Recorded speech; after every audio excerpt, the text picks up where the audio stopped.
Mag-asawa ba kayo dito? Yes, mag-asawa po kami. Ang hirap naman ng role. Kaya hindi ako pinapasalita dahil siya po doon ay isang Deaf. Oh! So ako naman po yung talakerang live-in partner niya. So medyo meron kaming miscommunication dahil ang hirap namin magkaintindihan dalawa. Ang challenging yung role ni Ben, Yes, siya. super. Oo. Pero paano kayo mag-add ng color and spice to Sari and Jolo? I think yung pinaka-character namin speaks volume kasi dun sa character din nila eh. Parang yung communication, yung background and all. So Nami-mirror? Oo, nami-mirror and all eh. And parang in reality, parang ako si Paolo, kasi tahimik lang. Kasi tahimik lang, gagana. Ikaw Sing Pogi eh. Kiss kayo, kiss. Ay! Kayo nga. Kayo nga.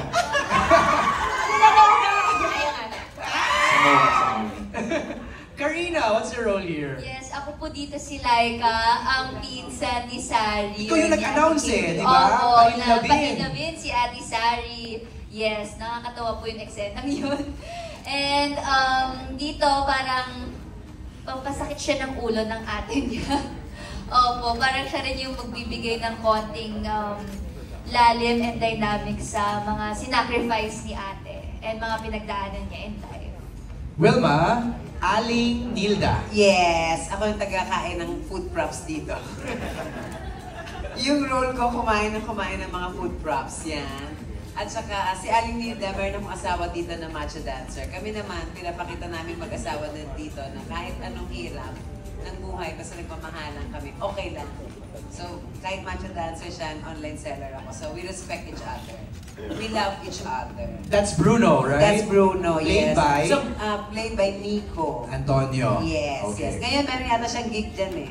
Ay, rumakit pala. Sumasayaw siya ngayon, rumalakit. Kaya wala siya dito. Sumegway na eh, no? Sumegway muna si Koya dyan. Oo. Sari naman, public, parang teacher, employee, government employee. Anong role niya? Yes, government employee Okay, siya. oo. Nag-approve siya ng mga marriage contract. Oh, Marriage certificates, Yes. oo. Tapos siya sa Wisha. Okay. Nag-approve siya ng mga nagmamahalang The irony, jojoaan. no?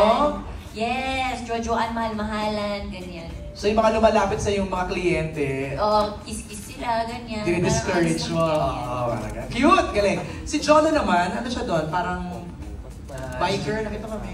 Isa siyang negosyante. Okay. Doon na lang muna. Ay, yun lang muna. Okay, negosyante. Ang tipid ni Paolo mag-reveal ng character niya. Okay. I'd just like to acknowledge the presence of our Star Cinema bosses. We have here the head of content production and operation, Miss Maricel Martinez! Of course, our head of creatives, Miss Carmi Raimundo. Carmi! And our managing director, Sir Chris Casman! Of course, our head of production, Leo Garcia. Our head of post-production, Rai Quintador. Also joining us tonight, Daisy Cayanan Mejares. Our head of marketing, Nico Del Rosario. Kompleto, full force? Love it. Okay, tuloy tayo sa ating Q&A. Prime, may questions sa'yo dito. Are there any classic rom-coms or specific writers that influence you sa story ng film na to? Siguro pinaka-similar yung Got to Believe ni Derek Olivia Lamasan. So, sa mga Gen Z na, di ba nakakapanood? Ano yun? Sabi nila, no? Ano yung Got to Believe? Uy, maganda yun! Maganda yan. Oo. Diba? Ay, Kasali ako sa movie na yun. Galing mo doon. Ay, wow! Ikaw pala yung partner. Haligi talaga to eh. Better. Haligi to. Institution yan. Institution. Okay.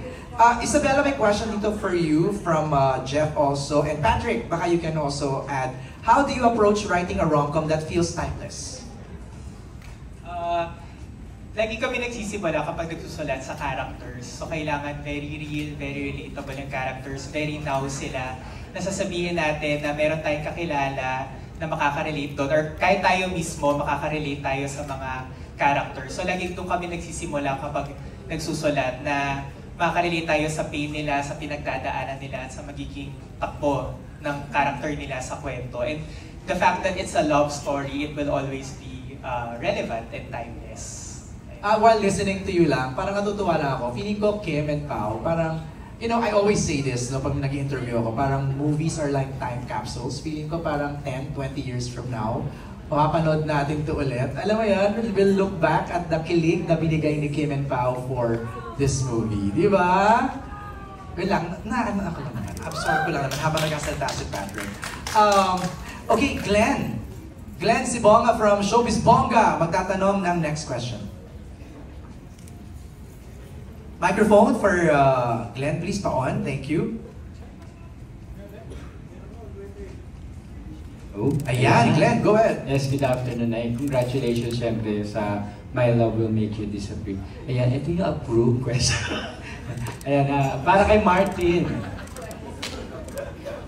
Martin, syempre, ano yung feeling na reunited kayo ni Paolo sa trabaho? Syempre, ang tagal na rin, di ba? And bilang kaibigan, ano yung mga napansin mong sweetness sa Kim Pao at saka nakikita mo bang in love ngayon si Paolo?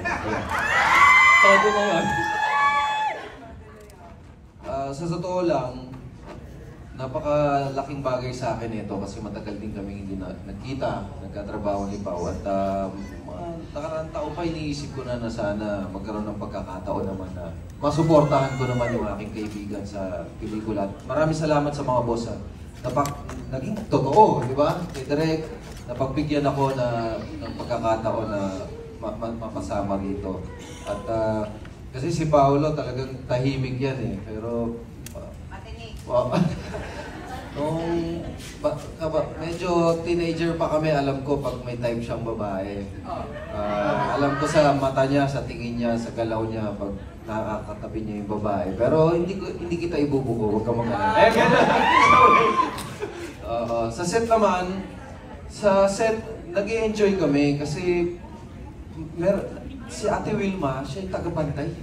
Siya yung eto na, magkatabi na sila. Ayan na. Alayin na natin, guloyin na natin. Ate Wilma, unahan mo na kasi baka pag kami ng gulo, magalit sa amin. Pero pag ikaw, Ate Wilma, talagang magtatawanan lahat, cool na cool lahat, mag-e-enjoy lahat. Hindi nyo alam kasi may insider ako dyan.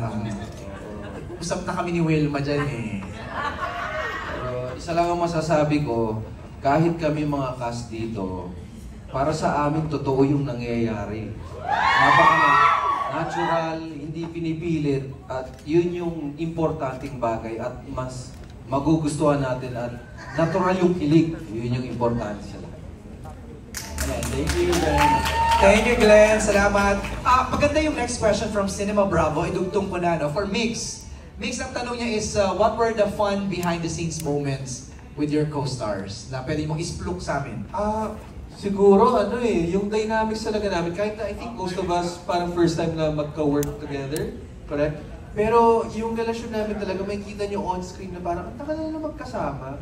Pero yung vibe namin natin, nagkasundo talaga kami lahat, nag-click kami. Napansin ko yun. Pumunta ako ng set para lang kayo magkakabarkada. Actually, bahay kami doon. Sige ito na rin, may mga approved questions sila ngayong gabi. Lahat po ng mga gusto niyo itanong na hindi na-approve, tinatanong niya ni Ate Wilma. Ay, totoo? Pag kami lang. Oo, tagas-look talaga yan sa Ate Wilma. So may presko nagaganap pala sa set. Pag kami lang, lahat ng mga gusto nila itanong, tinatanong niya ni Ate Wilma. Can you confirm that? Totoo ba yun, Kim? Tinatanong ni Wilma? Pao? Marami kasi siyang tanong. Alam mo namang ano na to sa sibilisasyon ng showbiz, haligi. Parang isa siya sa mga haligi ng mga showbiz industry. Grabe naman, nagmamarites lang. Pero go ahead. Yung kagandahan dahil nag-bonding kami, nag-blend kami well, ang ganda na meron kang cast na talagang sumusuporta sa napaka-husay na love team na to. Natin kung love team talaga to. Ganyan naman. Tingnan natin.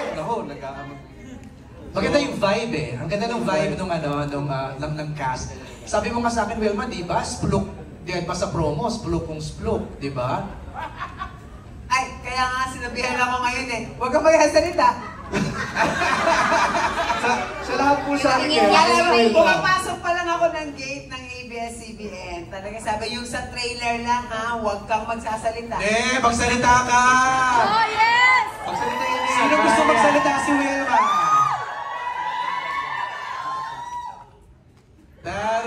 napaka-sweet. Dapat pala tinanggalan ko pa to sa salon mo eh. Tinanggalan ko pa magpula ng buhok ah.